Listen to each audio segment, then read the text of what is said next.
우리는 지금 14번째 스가랴 강해를 진행하고 있는데요. 지난주 11장은 하나님의 그 은총의 막대기도 꺾고 또 긍휼의 막대기도 꺾어서 백성들을 향한 포기하는 듯한 그림으로 끝이 났습니다. 그 가장 결정적인 사건은 양떼들인 백성들이 참 목자를 알아보지 못하고 은 30냥의 가격을 매겨서 관계를 정리해요. 이거 먹고 떨어져라. 근데 그것이 그대로 신약으로 넘어가니까 가룟 유다의 예수님을 버리고 예수님을 배반하는 그림으로 완성이 됩니다. 유다가 예수님을 팔 때 값을 매긴 가격이 얼마였습니까? 은 30냥이었습니다. 그러니까 스가랴 11장에 나온 이야기는 가룟 유다의 성취를 통해서 설명하지만 사실은 웬 성경을 늘 타자의 입장에서 읽어요. 아이 가룟 유다의 나쁜 놈 어떻게 그럴 수가 있냐? 아니에요. 그 사람이 우리예요. 사실은. 오늘 그런 맥락에서 12장 1절을 보시면 이렇게 되어 있습니다.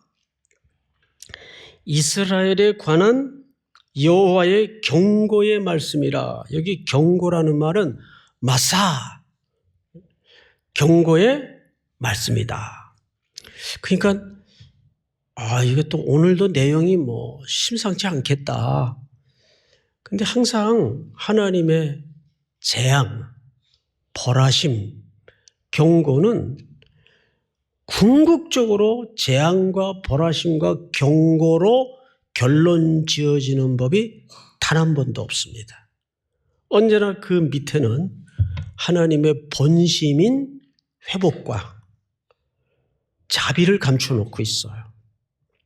그런데 우리가 지금 읽은 이 12장 1절은 아주 중요한 패턴을 보여줍니다. 뭐냐 하면 하나님은 새로운 국면, 새로운 장면을 설명하려 하실 때 반드시 이 패턴을 쓰세요. 하나님의 말씀이 임하니라. 여호와의 경고의 말씀이 임하니라. 이런 패턴으로 새로운 장면을 열어가시곤 했습니다. 인류의 역사를 무엇과 무엇으로 보통 나누죠? AD와 BC로 나눕니다. AD라는 것은 예수님이 이 땅에 오신 이후를 AD라고 하고 BC를 예수님이 이 땅에 오신 이전을 BC라고 합니다. 그러니까 BC는 연도수가 많을수록 오래됐다는 의미겠죠. 이렇게 인류의 역사는 before Christ와 예수님이 오신 이후로 나누어지는데 예수님이 요한복음 1장에 보면 이렇게 소개됩니다. 인류의 역사 속에 아주 중요한 표현이 담아져 있는데 말씀이 육신이 되어 우리 가운데 거하심에 이 요한복음 1장의 설명 때문에 인류에게는 새로운 희망, 새로운 시작이 이루어진 겁니다. 믿습니까? 자, 2절을 잘 볼까요? 자, 하나님께서 어떤 기대를 우리들에게 지금 갖게 하시는가? 2절 보시면 여호와 곧 하늘을 펴시며 땅에 터를 세우시며 앞을 보십시다.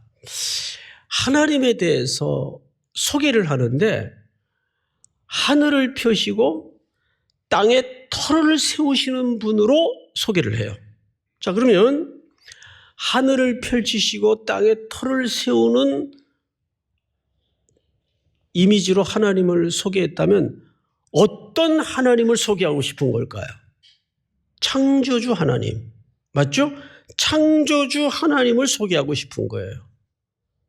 그게 우리가 뻔히 다 아는 얘기인데 그래서 하는 얘기입니다. 뻔히 다 아니까 이스라엘 백성들은 몰랐겠어요? 왜 선지자가 뜬금없이 뻔히 다 하는 얘기를 할까? 하늘을 펼치시며 땅에 기초를 놓으신 여호와께서, 이건 하나님이 창조주라는 설명을 말하고 싶은데 그 다음 붙어있는 문장을 잘 보세요.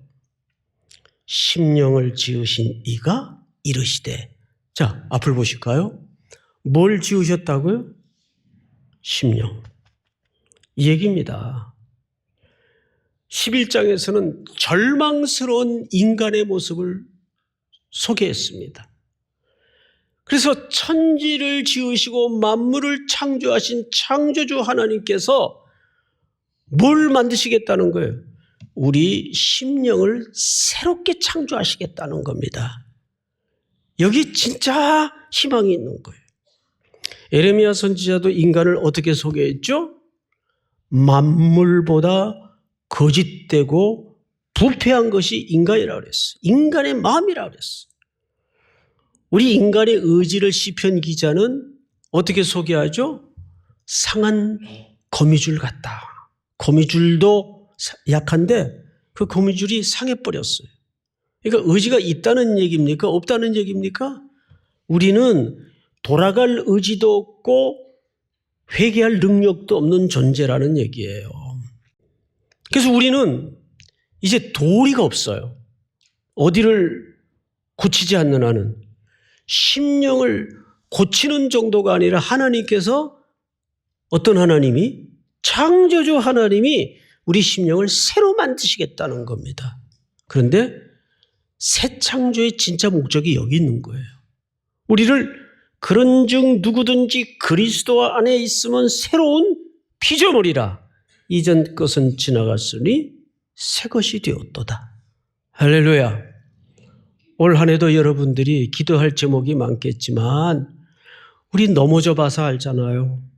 우리는 10번 자빠져가지고 일어나면서 끙 하고 일어나면서 깨닫는 정확한 사실 하나는, 난 또 넘어진다.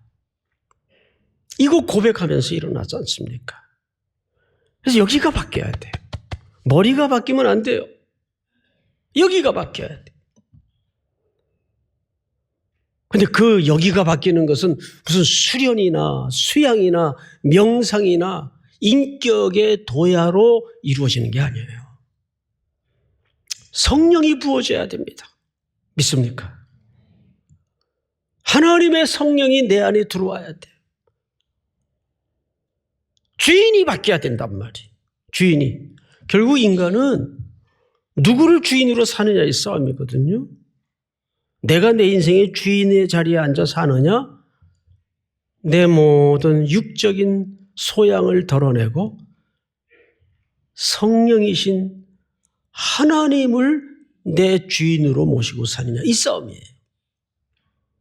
자, 성경을 다시 보십시다. 그래서 여기 하늘을 펼치시고 땅에 기초를 놓으신 창조주 하나님을 그래서 앞에 설명을 했구나. 뭐를 새롭게 만드신다는 뜻이라고요? 우리의 심령을 새롭게 만드신다는 뜻입니다. 올 한 해 동안 여러분들이 끊어내지 못하고 질척거리며 넘어진 자리에 또 넘어져서 토한 것을 다시 집어삼키는 그런 반복되는 삶이 성령의 새 능력을 통해서 소멸되고 제거되고 끊어지는 복이 있기를 축복합니다. 악한 습관들 만들지 마세요. 그거 내가 노력한다고 돼요?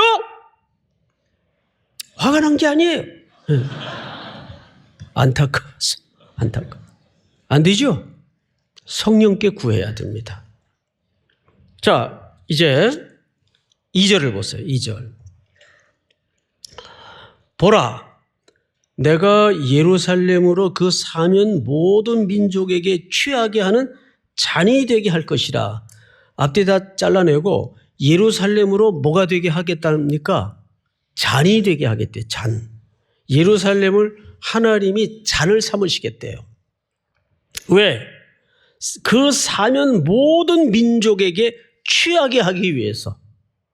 이게 무슨 얘기냐면 이제 이 백성들을 하나님이 흔들고 고치기 위해서 모든 주변의 열방과 이방 민족을 들어서 공격을 하게 만들겠다 그 말이에요. 야, 요 정도 조그만 예루살렘 유다 백성들 이건 깜도 안 된다. 당장 홀랑 집어삼키자. 착각을 하게 만드는 거예요. 착각을 해서 공격을 감행하게 합니다. 이스라엘 백성들을 어떤 측면을 하나님이 보여주시고 고치기 위해서. 그래서 예루살렘을 잔을 만들어 그 공격하는 이방 무리들을 취하게 만들겠대요. 그 다음 읽어볼까요? 잔이 되게 할 것이라 예루살렘이 에워싸일 때에 유다까지 이르리라. 그러니까 주변의 강대국을 포함해서 모든 열방들이 뭔가 유다와 예루살렘에 대해서 헷갈리게 만든 거예요. 요 정도 규모면 이건 숫자나 병력의 규모로 봐도 이건 깜도 안 된다. 공격하자. 이거 집어먹자. 해서 예루살렘을 잔으로 비유를 했어요.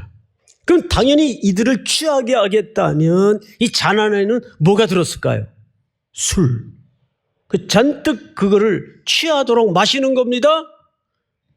그 일을 이방을 벌하기 위해서, 그리고 이방을 벌하는 모습을 하나님의 백성들에게 보여주기 위해서 하나님이 어떤 분인가를 설명하기 위해서 실제 이런 일들이 곧 닥칠 거예요. 3절 우리 한번 전체 같이 읽어보십시다. 시작. 그날에는 내가 예루살렘을 모든 민족에게 무거운 돌이 되게 하리니 그것을 드는 모든 자는 크게 상할 것이라. 천하 만국이 그것을 치려고 모이리라. 네, 방금 제가 말씀드린 설명이 그대로 나오죠. 여기 그런데 그날에는 이라는 표현이, 그래서 오늘 말씀의 제목이 사실 여기서 그 인용이 됐는데 성경의 계시록 12장서부터 마지막 장인 14절까지 가장 자주 많이 등장하는 표현이 그날이 오면, 그날에는. 근데 이 표현은 전형적인 성경에서 종말론적 시각을 얘기합니다.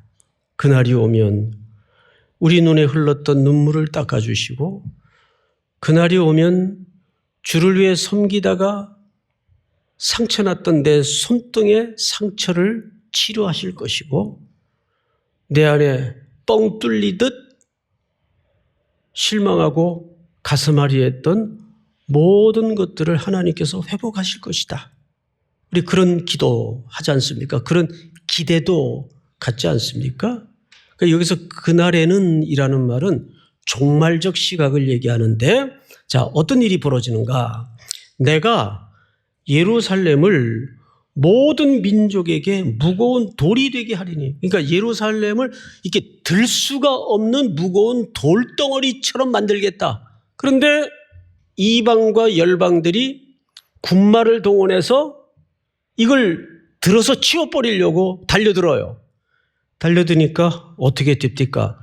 그것을 드는 모든 자는 크게 상할 것이라. 여기 크게 상하다라는 말은 결정타를 입을 것이다 그 뜻입니다.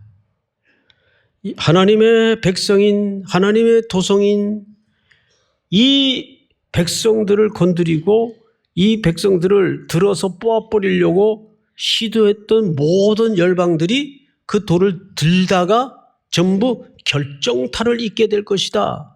그런데 4절을 보십시다.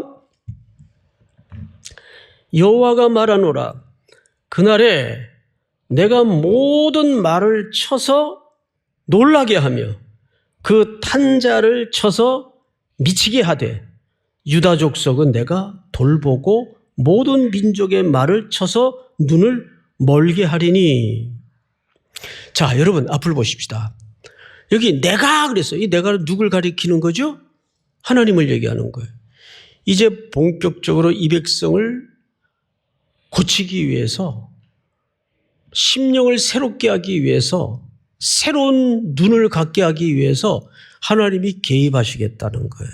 여러분, 이러니 저러니 전략과 방법과 신앙생활에 비법이 있을 수 있겠으나 신앙생활에 딱 하나 여러분들이 놓치지 말아야 될 게 뭔지 아십니까? 항상 개인적인 사연 속에서도 개인적인 일상 속에서도 여러분들의 개인적인 장래 속에서도 이거 하나면 끝나요. 오늘 중요한 걸 가르쳐 드릴 테니까 메모하실 분은 메모하셔요. 자, 4절을 꼼꼼히 읽어보시면 여러분 하나님이 개입하기 시작합니다. 사실 적을 것도 없어요. 절 보세요. 여러분 하나님이 개입하시면 끝나는 거예요. 제 밑에 6살 터울의 막내 동생이 있어요. 그 사이에 이제 여동생이 하나 있고, 막내 동생이 저하고 이제 나이가 차이가 났겠죠? 애 착해요, 애가. 그래서 동네에서 가끔 이제 손찌검을 당하고 올 때가 있어요. 그러면 이제 이래가지고 집에 들어와서 형, 그래요. 누가 그랬어? 내가 개입하지. 그리고 이제 뭐 그때 그런 표현을 썼겠습니까? 이제 말하자면 손 잡고 동네 나가서 누가 그랬어? 그럼 이제 애들이 쫄아가지고 슬금슬금 다 피하거나 도망을 가요. 제가 좀 무서웠거든요. 체격은 작았어도 단호했어요. 예. 근데 막 가려고 그러는데 누가 불러요. 봤더니 걔가 쫄아가지고 도망갔던 애가 아버지를 데리고 나왔어요. 그래서 이제 저도 쫄아가지고 여차저차해서 제가 뭐 야단을 좀 쳤다고 아버지 나오니까 상황이 다 끝나더라고요. 근데 나는 이제 아버지도 안 계시고 또 형도 없고 어떻게 해요? 아버지 앞에서.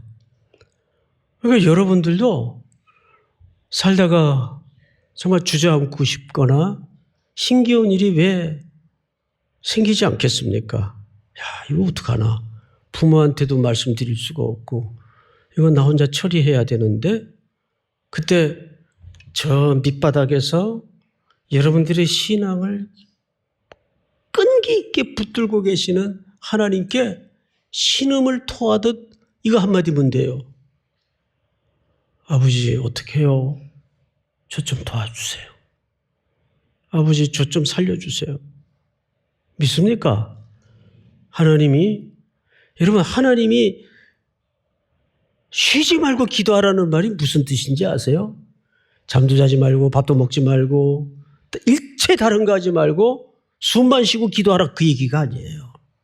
그 말은 이면에 하나님의 눈물 나는 감동적인 초대예요. 나는